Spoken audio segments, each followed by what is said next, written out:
특별히 신앙 리모델링 두 번째 기도 리모델링입니다. 오늘 주신 말씀을 붙들고 또 이후에 기도의 자리로 함께 나아갈 때에 우리의 식어졌던 기도의 영성들이 회복되고 우리 안에 기도의 능력들이 다시 하나님이 주시는 은혜 가운데 충만해지는 시간 될 수 있기를 주님의 이름으로 축복합니다. 오늘 함께 나눌 말씀은 빌라델비아 교회입니다. 이 빌라델비아 교회는 성원아 교회와 함께 요한계시록의 7교회 가운데 책망받지 않고 칭찬받은 교회입니다. 우리 하늘샘 교회도 빌라델비아 교회 같이 주님으로부터 칭찬받는 교회 될 수 있기를 원합니다. 빌라델비아 교회가 어떤 교회였길래 주님으로부터 칭찬받는 교회가 될 수 있었습니까? 우리 8절 말씀을 함께 읽겠습니다. 볼지어다 내가 내 앞에 열린 문을 두어서되 능히 닫을 사람이 없으리라. 내가 내 행위를 아노니 내가 작은 능력을 가지고서도 내 말을 지키며 내 이름을 배반하지 아니하였도다. 아멘. 빌라델비아 교회는 작은 능력을 가진 교회입니다. 교회가 작다라는 겁니다. 교회의 규모가 작다라는 겁니다. 빌라델비아 교회의 규모가 작다라는 것은 빌라델비아 도시의 규모와 무관하지 않습니다. 주후 17년에 빌라델비아에 큰 지진이 발생했습니다. 도시가 지진으로 인해서 큰 피해를 입게 됩니다. 그러니까 주 17년의 지진이 끝난 게 아니라 17년 이후에도 계속해서 지진들이 일어나게 됩니다. 지진으로 인하여 빌라델비아의 시민들이 불안감을 느끼게 됩니다. 그래서 많은 사람들이 빌라델비아 바깥으로 이주를 하였습니다. 빌라델비아의 주요 산업은 농업입니다. 사람들이 이제 포도를 재배하여서 그 포도를 가지고 포도주를 만들어서 판매하며 살아갑니다. 그런데 여러분, 지진이 한번 일어나니까 그의 포도 농사가 완전 엉망이 되어버립니다. 포도주를 만들 수 있는 포도가 없게 되는 것입니다. 이처럼 빌라델비아는 경제적인 기반이 매우 약한 도시고 살기 어려운 도시였습니다. 이런 도시에 계속하여 살겠다는 사람이 있을까요? 지진이 나고요. 지진이 일어나면서 모든 일련의 농사들이 다 엉망이 되는 그런 곳에 살고 싶은 사람이 누가 있겠습니까? 그래서 빌라델비아 사람들은 기회만 생기면 이사를 했습니다. 지진이 발생하지 않는 곳에서 농사를 짓기 시작합니다. 제조업과 상업이 발달한 도시로 이주하여서 농업에서 얻을 수 없는 경제적인 부를 추구합니다. 그러니까 이 빌라델비아는 시간이 지나면 지날수록 도시에서의 인구 유출이 점점 가속화되었습니다. 이렇게 됨으로써 교회에 모이는 성도의 수는 점점 줄어들었습니다. 더불어 교회 재정도 어렵게 되었습니다. 교회가 약하게 된 것입니다. 도시 경제의 경쟁력 약화로 인구 유출이 많아지니 객관적인 면에서도 이 교회가 성장할 수 있는 성장 동력이 점점 작아지고 있었습니다. 세상 사람들이 바라보는 빌라델비아 교회는 정말 작은 교회였습니다. 또 하찮게 보일 수 있는 교회였습니다. 그러나 예수님께서 이 빌라델비아 교회를 바라보시는 것은 어떠하였습니까? 오늘 우리 방금 읽은 8절 말씀 보시면 작은 능력으로 말씀을 지키며 주님의 이름을 배반하지 않는 교회입니다. 빌라델비아 교회가 약하다고 하여서, 교회가 어렵다고 하여서 말씀에 불순종하거나 예수님을 부인한 교회는 아니었습니다. 교회가 약하다고 해서, 어렵다고 해서 예수님의 말씀과 무관한 삶을 살았던 성도도 아니었습니다. 성도들은 주변 환경이 어렵다고, 경제적으로 힘들다고 믿음에서 떠나 마음대로 살지도 않았습니다. 환경이 어려울수록, 경제적으로 힘들수록 더 믿음으로 살기 위하여 말씀을 붙들었고 말씀에서 떠나지 아니했습니다. 환경도 어려운데, 경제도 힘든데 말씀에서조차 떠나면 어떻게 이 어려운 환경과 이 어려운 경제를 이기고 살아갈 수 있겠느냐라는 것입니다. 말씀을 붙들고 믿음으로 살아야지 이 어려운 환경을 이길 수 있고 이 어려운 경제를 극복할 수 있다라는 생각을 그들이 가졌던 것입니다. 필라델비아 교회는 지켜야 할 말씀이 무엇인가를 잘 알고 있었습니다. 그 말씀이 무엇이었습니까? 우리 함께 10절 말씀을 읽어보겠습니다. 내가 나의 인내의 말씀을 지켰은즉 내가 또한 너를 지켜 시험의 때를 면하게 하리니 이는 장차 온 세상에 임하여 땅에 거하는 자들을 시험할 때라. 아멘. 예수님은 8절에서 빌라델비아 교회가 말씀을 지킨 교회라고 했습니다. 그런데 그 말씀이 10절에서 보면 어떤 말씀입니까? 인내의 말씀입니다. 말씀은 종종 복음의 메시지, 예수님의 십자가와 연결됩니다. 그래서 나의 인내의 말씀은 곧 십자가의 인내입니다. 말씀을 받는 자, 말씀을 지키는 자, 인내해야 말씀을 지킬 수 있는 것입니다. 성도들의 인내가 여기 있나니 그들은 하나님의 계명과 예수에 대한 믿음을 지키는 자니라. 세상의 박해 속에서 하나님의 말씀을 지킬 수 있는 것, 경제적인 어려움과 환경 가운데서 말씀을 지키며 살아갈 수 있는 것은 인내라는 것입니다. 코로나19와 함께 신앙생활을 해야 하는 우리에게 필요한 것도 인내입니다. 언제 종식될지 알 수 없는 코로나 가운데서 우리는 인내하며 신앙생활 하는 것입니다. 사람마다 인내하는 정도가 다 다를 것입니다. 어떤 사람은 작은 일에도 민감하게 반응하는 사람들이 있습니다. 그래서 굉장히 주의를 요란하게 만들기도 합니다. 어떤 사람은 별 주의의 반응과 상관없이 그냥 지나가겠지 그렇게 생각하며 사는 사람도 있습니다. 아마 코로나도 마찬가지일 수도 있습니다. 신앙생활을 하기 전에 인내는 사람의 타고난 성향의 차이로 간주될 수 있습니다. 그런데 신앙생활을 하면서 꼭 인내가 개인의 성향의 차이에서 비롯된다라고는 볼 수 없습니다. 왜냐하면 신앙생활이라는 것이 삶의 일부분이 아니기 때문입니다. 삶의 전체를 말합니다. 가정과 직장 등 우리의 모든 생활이 바로 신앙생활입니다. 그래서 신앙생활의 개념을 정리해 볼 필요가 있습니다. 신앙생활은 하나님 중심으로 사는 생활입니다. 하나님 중심으로 사는 생활은 예수님 믿기 전에 살았던 생활과는 완전히 다릅니다. 신앙생활은 바로 예수님을 믿기 전에 살았던 생활과 전혀 다른 생활입니다. 이런 면에서 신앙생활은 내가 하는 것이 아니라 성령께서 인도하시는 생활입니다. 인내도 우리 안에 있는 것이 아니라 성령께서 주시는 열매입니다. 성령의 9가지 열매 중에 오래 참음, 인내가 있습니다. 성령께서 우리의 삶을 인도하시면 우리가 하나님의 말씀을 지킬 수 있는 인내, 우리가 예수님에게 우리의 믿음을 온전히 집중시킬 수 있는 인내를 받게 될 것입니다. 코로나와 함께하는 신앙생활 가운데 성령께서 우리 각자를 인내로 이끄셔서 하나님의 말씀을 지키는 모든 성도들 될 수 있기를 주님의 이름으로 축복합니다.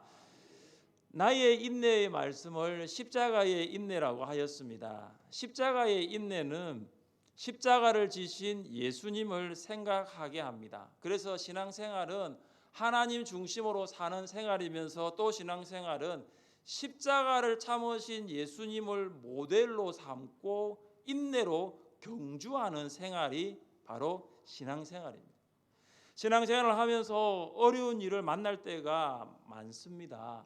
그때마다 우리가 누구를 신앙의 모델로 삼아야 할까요? 십자가를 참으신 예수님을 우리 신앙의 모델로 삼을 수 있어야 합니다. 우리 함께 읽어보겠습니다. 믿음의 주여 또 온전하게 하시는 십자가를 참으사 부끄러움을 개의치 아니하시더니 하나님 보좌 우편에 앉으셨느니라. 아멘. 예수님은 십자가를 참으셨습니다. 예수님은 십자가 위에서 인내하셨습니다. 예수님은 육신의 몸을 입으시고 십자가를 지신 것입니다. 예수님은 인간이 느낄 수 있는 육신적인 고통과 정신적인 수치를 느끼셨습니다. 그러나 이 육신적인 고통과 정신적인 수치가 아무것도 아니었습니다. 왜냐하면 십자가 너머에 기쁨이 있었기 때문입니다. 예수님은 십자가 너머에 있는 기쁨을 위하여 육신적이고 정신적인 고통을 참으실 수가 있었습니다. 십자가 후에 하나님의 백성들이 죄 용서함을 받아 하나님 앞으로 나가는 모습을 기대했습니다. 하나님과 화목하여 하나님의 자녀가 되는 모습을 기대함으로 인내하셨습니다. 기쁨은 참을 수 없는 고통을 인내하게 만드는 것입니다. 사랑하는 성도 여러분, 필라델비아 교회가 주님의 인내의 말씀을 고난 속에서 포기하지 않고 지킨 것처럼 우리도 코로나 가운데서 말씀을 포기하지 않고 지킬 수 있기를 주님의 이름으로 축복합니다. 고난 가운데서도 말씀을 포기하지 않고 고난 가운데서도 인내하면서 그 말씀을 지킬 때 과연 어떤 일이 일어나는지 오늘 말씀은 우리에게 주고 있습니다. 우리 8절 말씀을 한 번 더 읽어보겠습니다. 볼지어다 내가 내 앞에 열린 문을 두었으되 능히 닫을 사람이 없으리라. 내가 내 행위를 아노니 내가 작은 능력을 가지고서도 내 말을 지키며 내 이름을 배반하지 아니하였도다. 아멘. 원문을 보면 내가 내 행위를 아노니가 내 앞에 열린 문을 두었으되 앞에 나옵니다. 그러니까 우리가 지금 보고 있는 성경하고 위치가 바뀐 거예요. 우리 성경을 보면 내가 내 앞에 열린 문을 두었으되가 앞에 나오잖아요. 그 다음에 내가 내 행위를 아노니가 뒤에 나오잖아요. 원문을 보면 뒤에 있는 내가 내 행위를 아노니가 앞에 나옵니다. 그러니까 내가 내 행위를 안다라 할 때 이 행위는 작은 능력을 가지고도 말씀을 지키고 예수님을 부인하지 않는 것입니다.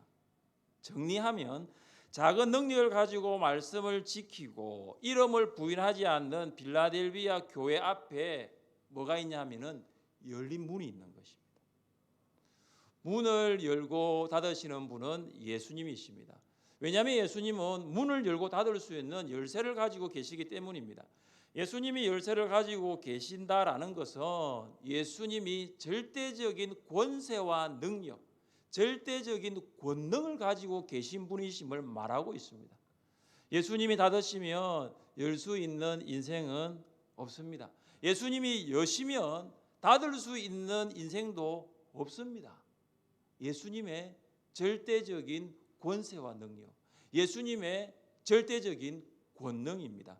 오늘 이 밤에 기도하기 위하여 모인 여러분의 인생이 혹 닫혀 있다면 예수님께서 여러분의 인생을 열어주시기를 원합니다. 그래야 닫힌 인생이 아니라 열린 인생이 될 수 있기를 주님의 이름으로 축복합니다. 예수님께서 빌라델비아 교회를 향하여 내 앞에 열린 문을 두었으되에서 열린 문, 도대체 어떤 의미일까요? 성경의 몇몇 구절을 통하여 보면 이 열린 문의 의미를 살펴볼 수가 있습니다. 고린도후서 2장 12절입니다. 내가 그리스도의 복음을 위하여 드로아의 이름에 주 안에서 문이 내게 열렸으되.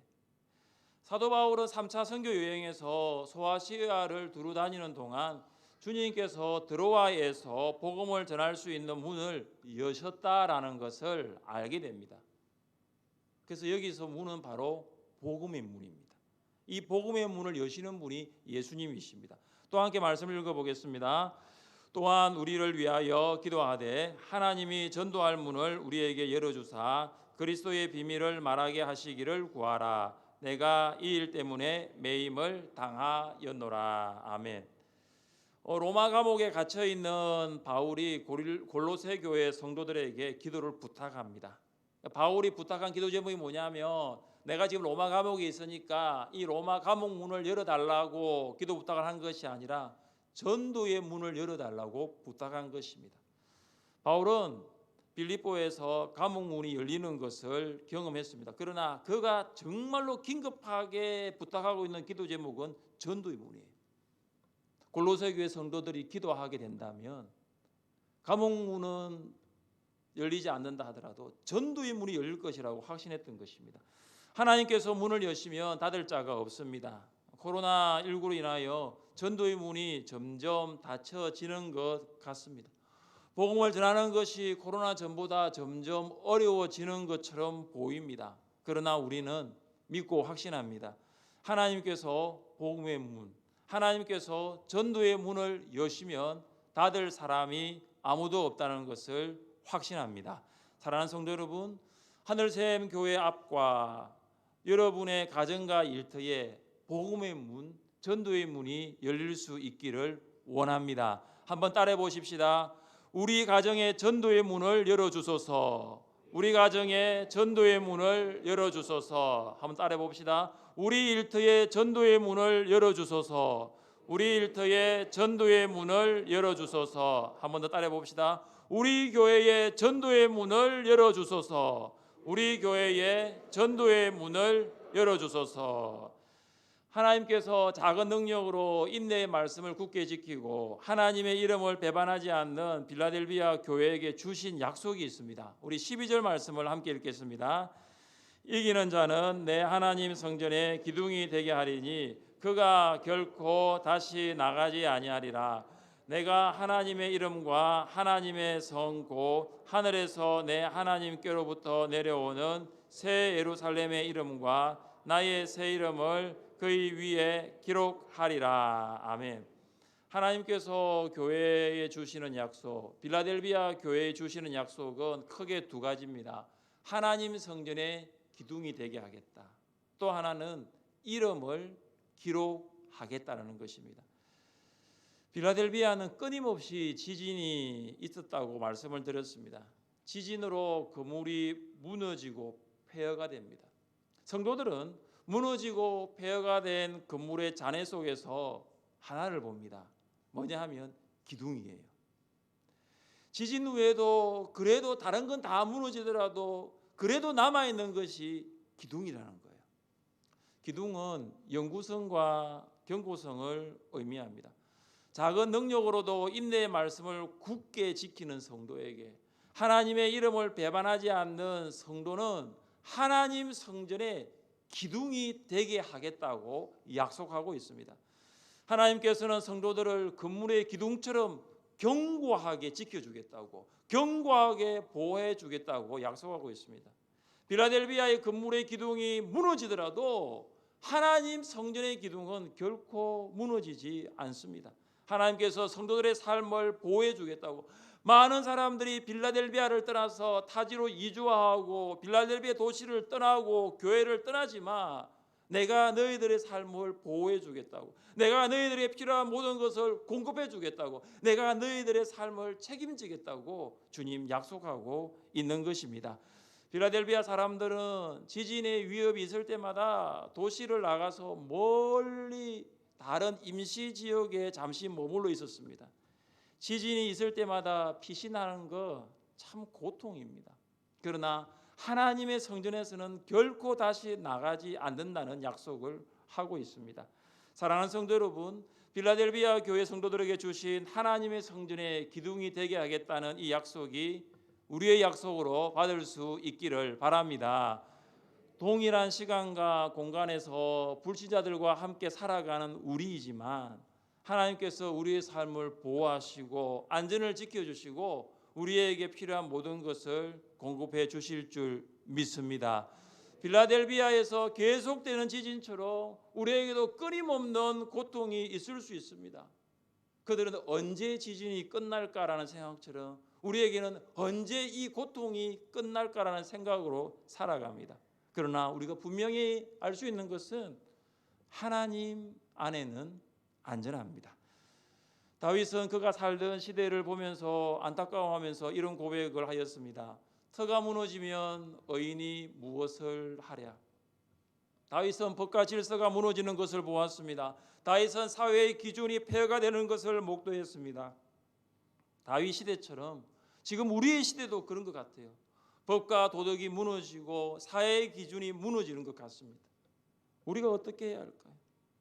다윗이 던졌던 질문에 대한 대답이 오늘 본문에 있습니다. 내 하나님 성전의 기둥이 되게 하리니 그가 결코 다시 나가지 아니하리라. 무너지는 시대 가운데 무너지지 않는 것, 흔들리는 시대 가운데 흔들리지 않는 것은 하나님 성전의 기둥이 되는 것입니다. 하나님 안에 있으면 안전합니다. 하나님 안에 있으면 안전이 보장됩니다. 우리가 가진 능력이 비록 작다 하더라도 그것으로 하나님의 말씀을 지킨다며 나의 작은 능력으로 예수 그리스도의 이름을 부인하지 않고 살아간다면 우리의 삶은 하나님 안에 있다는 것을 확신하게 될 것입니다. 또 하나의 약속은 하나님께서 세 가지의 이름을 빌라델비아 교회 성도들에게 새겨주겠다고 약속하십니다. 하나님의 이름, 또 하나는 새 예루살렘의 이름, 세 번째는 주님의 새 이름입니다. 하나님의 이름을 새겨주시는 것은 하나님께 속하였음을 나타냅니다. 새 예루살렘의 이름을 새겨주는 것은 새 예루살렘의 시민이 된다는 것을 확인시켜 줍니다. 주님의 새 이름을 새겨주는 것은 예수 그리스도와 특별한 관계가 있다는 것을 나타냅니다. 우리는 한 가지가 아닌 이 세 가지의 이름이 빌라델비아 교회 성도들에게 새겨지는 것을 보면서 하나님의 약속이 얼마나 확실한 것인가, 하나님의 약속이 얼마나 확고하고 변함이 없는가를 알 수 있게 됩니다. 사랑하는 성도 여러분, 작은 능력을 가지고 있더라도 인내의 말씀을 굳게 지키고 예수님을 부인하며 살아가지 마십시오. 여러분은 하나님께 속한 자입니다. 여러분은 천국의 시민권을 가진 자입니다. 여러분은 예수님과 매우 특별한 관계가 있는 자라는 것을 알게 될 것입니다. 세상 속에서 살아가는 우리에게 세상의 영향력이 우리를 압도하고 있습니다. 사람들의 지기와 권세가 우리를 누르고 고통을 주고 힘들게 합니다. 그때마다 우리는 정말로 작아지는 자신의 모습을 봅니다. 나라는 존재가, 나라는 사람이 가지고 있는 능력이 참 하찮아 보일 때가 있습니다. 그러나 우리에게는 하나님의 능력이 우리 안에 있다는 것을 기억하십시오. 그 능력이 우리가 보기에도 작아 보일 수 있어요. 그러나 그 능력으로 세상의 유혹과 시험을 이길 수가 있습니다. 왜냐하면 그 능력은 하나님의 능력이고 그 능력은 하나님께서 주신 능력이기 때문입니다. 하나님 나라는 처음부터 아주 작게 시작했습니다. 하나님의 나라는 예수님 혼자 시작하셨고 예수님과 12제자와 함께 계속되었습니다. 12제자는 마치 겨자씨같이 참 작았습니다. 아주 작은 겨자씨가 수주일 만에 3m까지 자라나는 커다란 나무를 자라난다는 것을 우리가 알고 있습니다. 여러분이 겨자씨를 직접 본다면 어떻게 이 작은 겨자씨가 이 큰 나무로 자라날 수 있을까 매우 궁금하게 될 것입니다. 서말이나 되는 밀가루를 부풀게 만드는 것 또한 적은 약의 누룩입니다. 이처럼 하나님의 나라는 아주 작게 시작합니다. 그러나 지금은 그 하나님의 나라가 전파되지 않는 세상 나라는 한 군데도 없습니다. 사랑하는 성도 여러분, 세상 사람들이 보기에 여러분의 능력이 작아 보여도 그 능력은 하나님께서 주신 능력임을 확신하십시오. 그 능력이 겨자씨같이 누룩과 같이 미약해 보여도 하나님께서 주신 그 능력으로 말씀을 지키며 하나님 주신 그 능력으로 예수 그리스도를 부인하지 아니하며 하나님의 큰 일을 감당할 수 있기를 주님의 이름으로 축복합니다. 함께 이 시간